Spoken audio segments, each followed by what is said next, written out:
প্রিয় গুনগুন। রেস্টুরেন্টের এই অদ্ভুত সুন্দর নামটা দেখে বিমোহিত হয়ে তাকিয়ে আছে গুনগুন। ওর চোখ ছলছল করছে, চারিদিকে করতালি মুখর শব্দ। গুনগুন এটা কল্পনাও করেনি যে প্রণয় ওর নামে রেস্টুরেন্ট খুলবে। সবার ঠোঁটে হাসি। প্রণয় গুনগুনের হাত ধরে বলল, চলো না কেক কাটি। গুনগুন মাথা দোলালো। এখানে পরিচিত অনেক মুখ উপস্থিত আছে। বিপ্লব, কুলসুম, মাসুদ, রাধিকা, প্রণয়ের অন্যান্য বন্ধুরা, শেলি আন্টি, শিশির, শিহাব, শোয়েব, শিকদার ও পমিলা বেগম। এখানে সব থেকে অনাকাঙ্ক্ষিত উপস্থিতি ছিল শোয়েব শিকদারের। ভদ্রতা সূচক ও গুনগুনের কথা রাখতেই প্রণয় ওই বাড়িতে গিয়ে মায়ের সাথে শোয়েব শিকদারকেও দাওয়াত দিয়েছিল, কিন্তু এটা আশা করেনি যে তিনি সত্যি আসবেন। সবাইকে একসাথে পেয়ে গুনগুনের যেমন আনন্দ হচ্ছিল, তেমনি আবার কিছুটা মন খারাপও হচ্ছিল। তার অবচেতন মন কেন জানি চাচ্ছিল ওসমান গনিও আসুক। প্রণয় তাদেরও বাড়িতে গিয়ে দাওয়াত করে এসেছিল। বাবা কিংবা সৎমা কেউ আসেনি, তবে শিহাব এসেছে শেলি আন্টিদের সাথে। কেক কাটার পর্ব শেষ হলে সবাই খেতে বসলো। প্রণয় 3জন কর্মচারী রেখেছে রেস্টুরেন্টের জন্য। ওরা সবাইকে খাবার সার্ভ করছিল। গুনগুন সবার সাথে কথা বলায় এত ব্যস্ত যে মাসুদকে একা পাচ্ছে না। অনেকক্ষণ পর যখন গুনগুনকে একটু একা পেল, তখন দৌড়ে গিয়ে সামনে দাঁড়ালো। গুনগুন জিজ্ঞাসু দৃষ্টিতে তাকিয়ে বলল, কিছু বলবেন? মাসুদ ফাঁকা ঢোক গেল। গুনগুনের মেজাজ এখন ভালোই মনে হচ্ছে, তবুও বলা যায় না কখন আবার ফট করে রেগে যায়। এই মেয়ের তো প্রতিটা শিরায় শিরায় শুধু রাগ। ভয়ে তটস্থ হয়ে মাসুদ বলল, তুমি না কইছিলা আমার জন্য সারপ্রাইজ আছে আজ, কই? মাসুদের ছটফট করা মন খুব করে চাচ্ছিল এই সারপ্রাইজটা যেন ইশরাতকে ঘিরে হয়। গুনগুন গম্ভীর হয়ে বলল, এত তাড়া কেন? আচ্ছা ঠিক আছে, এক্ষুনি দেবো সারপ্রাইজ। তার আগে নিচে গিয়ে আমার একটা পার্সেল আসছে, ওটা নিয়ে আসেন। মাসুদ হতাশ হয়ে দীর্ঘশ্বাস ছাড়ল। সুযোগ পেয়ে গুনগুন ঠিকই তাকে দিয়ে কাজ করিয়ে দিয়েছে। মাথা নাড়িয়ে মাসুদ বলল, আচ্ছা। একটু হতাশাও একটু উচ্ছ্বাস একজোট হয়ে মাসুদের মাথায়। ব্রেনে ও মনে গেম খেলছে। সে উদাসীন হয়ে ডেলিভারি বয়কে খুঁজতে গিয়ে ইশরাতকে দেখতে পেল। আকাশি রঙের একটা থ্রি পিস পরে বাইরে দাঁড়িয়ে আছে। ওকে দেখা মাত্রই মাসুদের মুখটা হা হয়ে গেল। বিস্ময় নিয়ে তাকিয়ে আছে সে। সত্যি এটা ইশরাত? মাসুদকে দেখে ইশরাত এগিয়ে এলো। ওকে এভাবে তাকিয়ে থাকতে দেখে কিছুটা লজ্জাও পাচ্ছে সে। লজ্জা এড়িয়ে যেতে ও নিজেকে স্বাভাবিক করতে মাসুদের চোখের সামনে তুড়ি বাজিয়ে বলল, কি দেখছেন? মাসুদ নিজেকে ধাতস্থ করে বলল, কিছু না। আপনি এখানে? আশা নিষেধ নাকি? না না, তা কেন হবে? আপনাকে দেখে সারপ্রাইজ হয়ে গিয়েছি। সারপ্রাইজ শব্দটা মস্তিষ্কে ঝংকার তুলল। তার মানে গুনগুন তখন এই সারপ্রাইজের কথাই বলেছিল। ও গড, মেয়েটা কত ভালো। মনে মনে গুনগুনের প্রশংসা করতে করতে পঞ্চমুখ হয়ে গেল মাসুদ। ইশরাতকে অবশ্য মনের সেই উচ্ছ্বাসটুকু বসতে দিল না, একদম স্বাভাবিক ভঙ্গিতে বলল, ভেতরে চলুন। ইশরাত মাথা দোলালো। লিফটে উঠে মাসুদ বলল, আরও আগে আসা উচিত ছিল। কেক অলরেডি কাটা শেষ। আসলে রাস্তায় এত জ্যাম, তাই আর কি। বুঝতে পেরেছি। একটু থেমে বলল, আপনাকে একটা কথা বলি। শিওর। মাসুদ কিছু বলার আগে লিফটের দরজা খুলে গেল। কাঙ্ক্ষিত ফ্লোরে তারা চলে এসেছে। ইশরাত বের হয়ে দাঁড়ালো। মাসুদ বের হওয়ার পর বলল, এবার বলুন। কেমন আছেন? ফাঁকা ঢোক গিলে বলল মাসুদ। ইশরাত হেসে ফেলল, হাত দিয়ে মুখ ঢেকে হাসতে হাসতে বলল, ভালো। আপনি? আলহামদুলিল্লাহ। ইশরাতকে দেখে গুনগুন এগিয়ে এসে জড়িয়ে ধরল। দুজনেই কিছুক্ষণ কথাবার্তা বলার পর মাসুদকে ডেকে গুনগুন বলল, মাসুদ ভাই, আপনি ইশরাতকে নিয়ে খেতে বসে যান। আপনি খাবেন না? জিজ্ঞেস করল ইশরাত। জবাবে গুনগুন বলল, খাবো, প্রণয়ের সাথে পরে খাবো। ও তো এখন ব্যস্ত, তোমরা খেয়ে নাও। ইশরাত হেসে বলল। ঠিক আছে। মাসুদ আর ইশরাত গিয়ে বিপ্লব ও কুলসুমের পাশে বসলো। মাসুদ ওদের সাথে ইশরাতের পরিচয় করিয়ে দিল। কুলসুম মাসুদকে বলল, গুনগুন আসলো না খেতে? পরে খাইব প্রণয়ের লগে। জামাই বউ কেউ কাউরে ছাড়া কিছুই বোঝে না। তুই আগে একটা বিয়ে কর, তখন দেখবি তুইও তোর বউকে ছাড়া কিছুই বুঝবি না। তোর বউ তখন তোকে ছাড়া কিছু বুঝবে না। এটাই হলো স্বামী স্ত্রীর সম্পর্ক। হ, কচুর সম্পর্ক। এত ভালোবাসা থাকলে গুনগুন তাইলে কেমনে প্রণয়ের রাইখা দেশে বাইরে যেতে চাইতেছে? তোকে কে বললো এসব? প্রণয় বলছে। কালকে মন খারাপ দেখা জোর করে কথা বাইর করছি, প্রথমে কইতে চাই নাই। বিপ্লব তখন জিজ্ঞেস করল, গুনগুন দেশের বাইরে যাবে মানে? পড়তে যাইব। মাইয়া মাইসের এত পড়ানোরই বা কি দরকার? ভালো একটা জামাই পাইছিস, সুখে সংসার করতেছিস, আর কি দরকার? তাছাড়া গুনগুন যে দেশে বাইরে যাইয়া পাল্টে যাইব না, তার কি গ্যারান্টি আছে? আমি বাবা আমার বউ ছাড়া থাকতে পারবো না। তাই পূরণের মতো আমারও মত নাই যে গুনগুন বাইরের দেশে যাক। ইশরাত বিস্ময় নিয়ে তাকিয়ে আছে মাসুদের দিকে। বিপ্লব খেতে খেতে হাসলো, হেসেই বলল, মানলাম গুনগুন দেশের বাইরে গিয়ে বদলে যেতে পারে, বদলাবে না যে এর গ্যারান্টি কেউ কখনো দিতে পারবে না। কিন্তু তুমি কোনো গ্যারান্টি দিতে পারবে যে প্রণয় কখনো বদলে যাবে না? মাসুদ বিস্ময়াভূত হয়ে বলল, ধরো আজ প্রণয় গুনগুনের কথা ভেবে নিজের স্বপ্ন স্যাক্রিফাইস করলো, দেশের বাইরে গেল না পড়তে, পরে একটা সময় গিয়ে প্রণয় বদলে গেল, তখন কি করবে? তখন গুনগুনে বা কি করবে? ও তো সারা জীবন আফসোস নিয়ে বেঁচে থাকবে, নিজেকে দোষারোপ করবে, স্বামী, সংসার, ক্যারিয়ার সব হারাবে। মানুষ বাঁচে স্বপ্ন নিয়ে, স্বপ্নই মানুষকে সামনে এগিয়ে নিয়ে যায়। আমরা কোনো কারো মনের খবর জানি না, ভবিষ্যতও অগ্রিম বলতে পারবো না। কারণ কি জানো, চোখের পলক যতটা না দ্রুত পড়ে, এর চেয়েও দ্রুত বদলে যেতে পারে মানুষের মন। তাই যে বদলে যাওয়ার সে কাছে থাকলে একদিন বদলে যাবেই, দূরে থাকলেও একদিন বদলে যাবে। কুলসুম যদি কোনো সময় দেশে বাইরে যাইতে চাইতো, আপনি দিতেন? অবশ্যই দিতাম। কবুল বলে ওকে আমার করে নিয়েছি মানেই ওর সব স্বপ্ন তখন থেকেই আমার। আমি ওকে বিশ্বাস করে ওর স্বপ্ন পূরণ করতে দিতাম। এখন ও আমার বিশ্বাস রাখতো কিনা না রাখতো এটা ওর ব্যাপার। মাসুদ দীর্ঘশ্বাস নিয়ে বলল, কি জানি ভাই, আমি আবার এত মত না। ইশরাত দোনামনা করছে, মানুষের চিন্তাভাবনা কত অদ্ভুত রকমের হতে পারে। মাসুদকে তার ভালোই লাগতো, কিন্তু আজকে ওর কথাগুলো শুনে কেমন যেন স্বার্থপরের মতো লাগছিল। পুরো প্রোগ্রামে সে আর ওভাবে মাসুদের সাথে কথাও বলেনি। বিছানায় টান হয়ে শুয়ে আছে প্রণয়, দু চোখ বন্ধ, কিন্তু ঘুমোয়নি। গুনগুন ফ্রেশ হয়ে এসে লাইট অফ করে প্রণয়ের পাশে শুলো। ক্লান্ত লাগছে ভীষণ। প্রোগ্রামে এত ব্যস্ত ছিল দুজনেই যে ভালোমতো ওরাই কথা বলতে পারেনি। গুনগুন শুয়ে প্রণয়ের বুকে মাথা রাখল, আলতো করে গলায় হাত বুলিয়ে ডাকল। ঘুমিয়েছেন? প্রণয় লম্বা শ্বাস নিল, চোখ খুলে তাকালো একবার গুনগুনের দিকে। ওর কোমরে হাত রেখে আরেকটু কাছে এনে বলল, না, বলো। থ্যাংক ইউ কেন? এত সুন্দর সারপ্রাইজটার জন্য। তুমি খুশি হয়েছো? ভীষণ। তোমার খুশিতেই আমার আনন্দ। আজও ওই ব্লগার গুলোকে দেখলাম ভিডিও করতে, আপনি ইনভাইট করেছিলেন? রেস্টুরেন্টের একটা প্রমোশন হয়ে যাবে এই সুযোগে। এটা ভালো আইডিয়া। প্রণয় কিছু বলছে না, আর গুনগুনও নিশ্চুপ। পিনপত নীরবতা কাটিয়ে গুনগুন বলল, আচ্ছা, কোনো কারণে কি আপনার মন খারাপ? না তো, তোমার এমন মনে হচ্ছে কেন? হঠাৎই মনে হচ্ছে আপনি অনেকটা পরিবর্তন হয়ে গিয়েছেন। কি হয়েছে? কিচ্ছু হয়নি, সবই ঠিক আছে। তুমি কোন দেশে যেতে চাও? ইচ্ছে তো আছে জাপানে যাওয়ার। আইএলটিএস এর পাশাপাশি জাপানিজ ভাষা শেখার একটা কোর্সও করবো ভাবছি। কেমন হবে? ভালো হবে। আপনিও জাপানিজ ভাষা শেখার কোর্সটা করে ফেলেন। আমি কোর্স করব কেন? ও মা, আপনাকে আমি নিয়ে যাব না পরে? কিছু কিছু জায়গায় ওই দেশে ইংরেজির চেয়েও জাপানিজ ভাষাই বেশি চলে। আমাদেরই সুবিধা হবে এতে। আচ্ছা।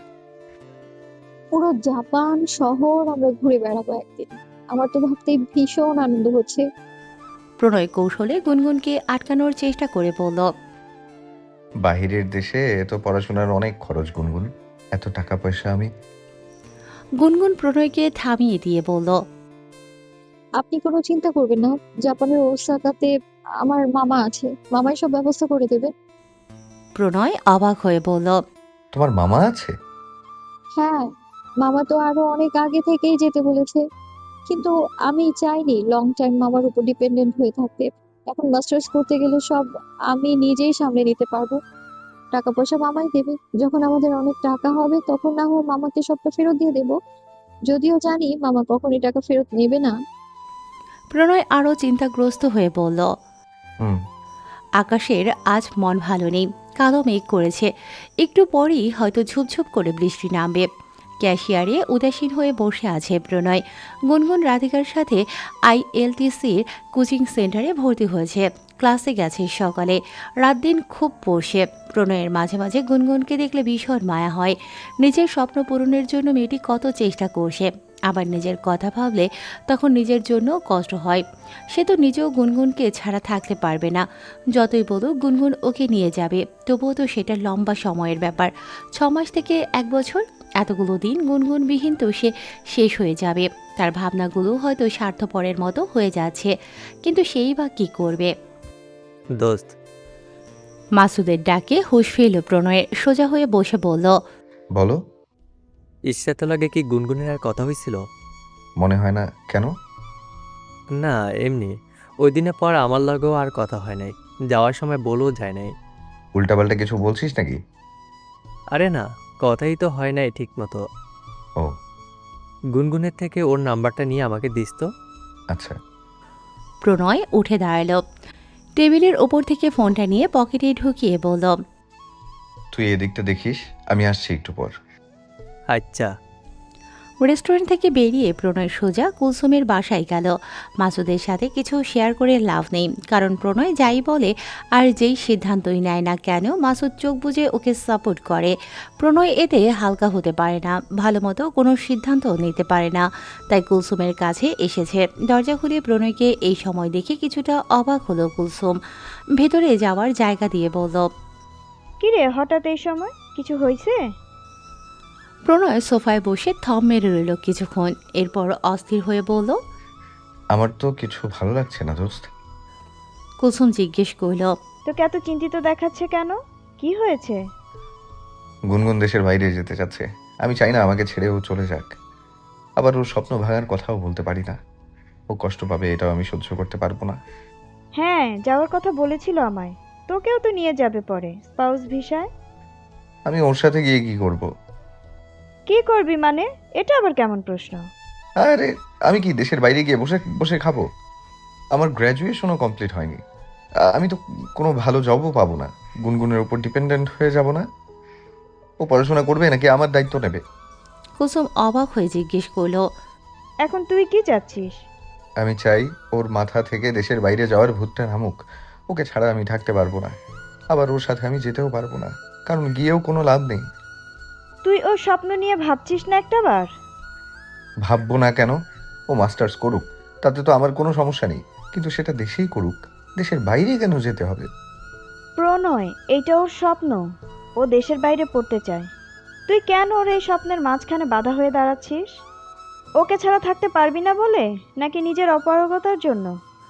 প্রণয় জিজ্ঞাসু দৃষ্টিতে তাকিয়ে আছে। কুলসুম বলল, তুই গ্র্যাজুয়েশন শেষ করিসনি, দেশের বাইরে গিয়ে কোনো ভালো জব পাবি না, ওর উপর ডিপেন্ড হতে পারবি না, আবার গুনগুনকে ছাড়া তুই থাকতেও পারবি না।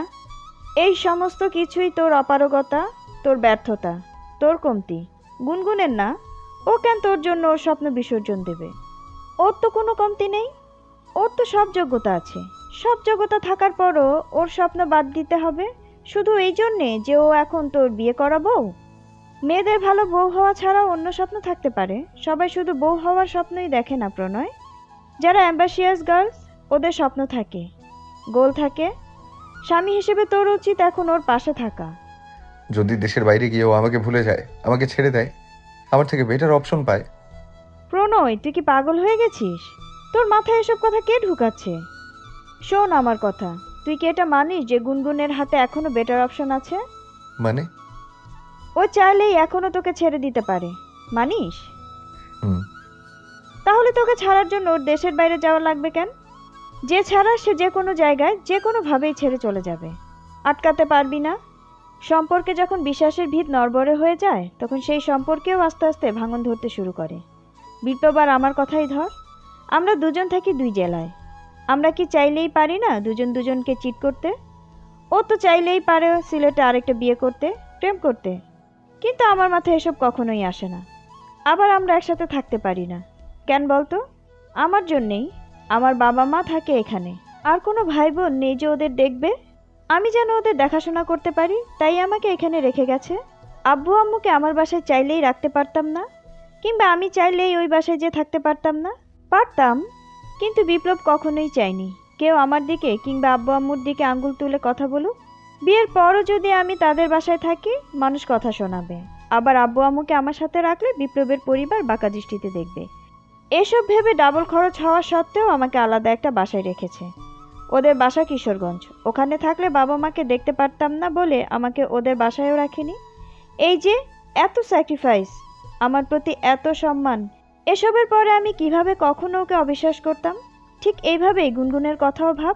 মেয়েটা তোকে চেয়েছে শুধু। ও যখন তোকে বিয়ে করতে রাজি হয় তখন তোকে ভালোও বাসে না। শুধু ওর মনে হয়েছিল তুই ওর জন্য সঠিক মানুষ। যাই হয়ে যাক, তুই ওর পাশে থাকবি, ওর জন্য লড়বি। ওর বিশ্বাসটা নষ্ট করে দিস না। প্রণয় খুব মনোযোগ দিয়ে কুলসুমের কথাগুলো শুনল। অশান্ত মনটা অল্প কিছু সময়ের জন্য যেন বশ মেনে গেল।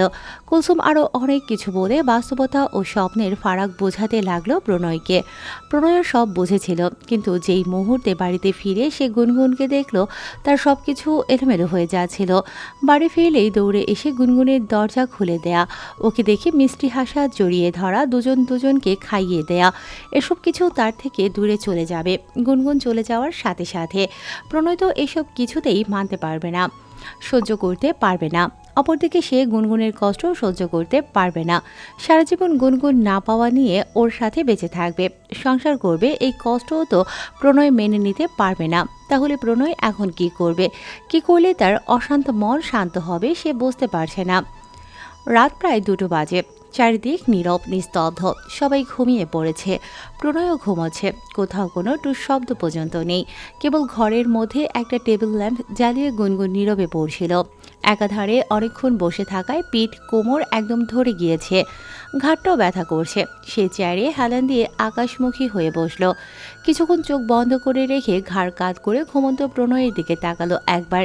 বুকটা ধক করে উঠল গুনগুনের। প্রণয়কে ছাড়া বিদেশ ভুঁইয়ে এতগুলো দিন সে কি করে থাকবে? প্রণয় যে তার অভ্যাসী হয়ে গেছে, নিঃশ্বাস নিতেও তো কষ্ট হয়ে যাবে প্রণয়কে ছাড়া। কিন্তু গুনগুন জানে এই দূরত্ব ভীষণ কষ্টের হতে পারে, কিন্তু এর মানে আলাদা হয়ে যাওয়া নয়। হতে পারে এই দূরত্ব দুজনের ভালোবাসা আরও বাড়াবে। গুনগুনের হঠাৎ করে সব কিছু বিরক্ত লাগছে। প্রণয়ের জন্য মন কেমন করছে, পড়তে আর ভালো লাগছিল না, তাই বই বন্ধ করে সে বিছানায় গিয়ে বসল। দুহাত বুকে জড়ো করে কাত হয়ে ঘুমোচ্ছে প্রণয়। গুনগুনের বুক ছিঁড়ে একটা ভারী দীর্ঘশ্বাস বেরিয়ে এলো। সে আত করে প্রণয়ের গালের উপর হাত রাখল, সারা মুখে হাত বুলিয়ে কিছুটা ঝুঁকে বসল প্রণয়ের দিকে। কপালে গালে ঠোঁটে চুমু এঁকে ফিসফিস করে বলল, আপনাকে আমি ভীষণ ভালোবাসি, যতটা প্রকাশ করি তার চেয়েও অধিক বেশি। গুনগুনের বুক ছিঁড়ে আবারও দীর্ঘশ্বাস বেরিয়ে এলো। হাত বাড়িয়ে টেবিল ল্যাম্পটা বন্ধ করে গুনগুনও পাশে শুয়ে পড়ল। তার হঠাৎ এত কান্না পাচ্ছে, দিন যত যাচ্ছে তত বেশি অস্থির হয়ে উঠছে মনটা। প্রণয়ের শূন্যতা যেন সে এখন থেকেই অনুভব করতে পারছে। বাইরে বিদ্যুৎ চমকাচ্ছে, আকাশে মেঘ করলো কখন। অবশ্য রাতের আধারে মেঘ বোঝারও কথা নয়, বাতাসও হয়নি তেমন। আবহাওয়া গুমোট হয়েছিল। হঠাৎ করে বিশাল বিশাল শব্দ করে বাস পড়ার সাথে সাথে তুমুল বৃষ্টি পড়তে লাগলো। প্রণয় ঘুমের মধ্যেই বারবার চমকাচ্ছিল। গুনগুন তখন ওর গায়ের ওপর হাত রাখল। শোয়া থেকে উঠে বসে কাঁথা নিয়ে প্রণয়ের গায়ে দিয়ে নিজেরও গায়ে কাঁথা টেনে দিল। ঘুমের মধ্যেই প্রণয়ের এক হাত এসে পড়ে গুনগুনের বুকের উপর। এতক্ষণের ক্লান্তি ও তন্দ্রাভাব মুহূর্তের মধ্যেই উবে গেছে গুনগুনের। শরীর শিরশির করছে।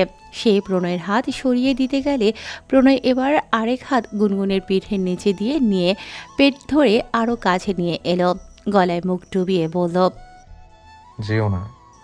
প্রণয় সজ্ঞানে বলছে এসব নাকি ঘুমের ঘোরে বলছে। গুনগুন ঠিক বুঝতে পারছে না। প্রণয়ের স্পর্শ গাঢ় হচ্ছে, তার মানে ঘুম ভেঙে গেছে ওর। গুনগুন কিছু বলছে না, বলবেই বা কি? প্রণয়ের স্পর্শে তার শরীর মন দুটোই সায় দিয়েছিল। প্রণয় যখন ঝুঁকে গুনগুনের উপর শরীরের অর্ধেক ভর ছেড়ে দিল, গুনগুন তখন ফিসফিস করে জিজ্ঞেস করল, ঘুমাননি? প্রণয় নেশা ধরানো ঘুম কাতুরে কণ্ঠে বলল, ঘুমিয়েছিলাম, কিন্তু এভাবে কাছে এলে। গুনগুন মেকি রাগ দেখিয়ে বলল, এইভাবে কথা বলবেন না তো। আপনার কণ্ঠটা কেমন যেন লাগছে, কেমন? নেশার মতো। কি ইচ্ছে করছে? ইচ্ছে করছে টুক করে আপনার কণ্ঠটা খেয়ে ফেলতে। প্রণয় হেসে ফেলল, শার্টের বোতাম খুলতে খুলতে বলল, খাও, নিষেধ করলো কে? শুধু কণ্ঠ কেন, পুরো আমিটাই তো তোমার।